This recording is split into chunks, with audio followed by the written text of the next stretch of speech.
Idol lang hindi mag-ilaw ang backlight, ginawa na natin ng paraan kasi naubos ko na tong dyan sa mga kapasitor niya ay nag-blink pa rin ang ilaw.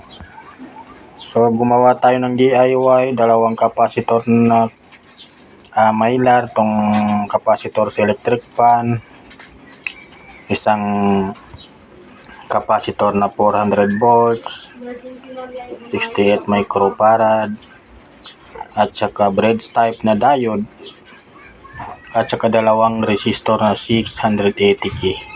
So kinumpunin natin pang makagawa tayo ng supply na mahigit na sobra 50 volts.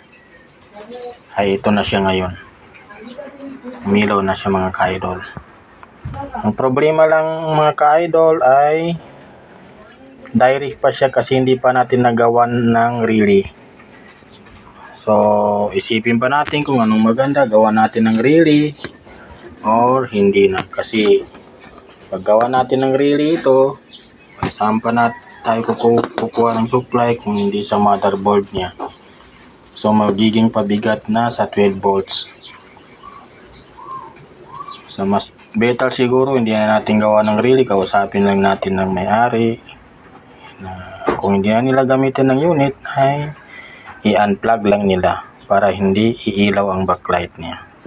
So ganun lang mga ka-idol, hanggang dito na lang ang aking video. Thank you for watching.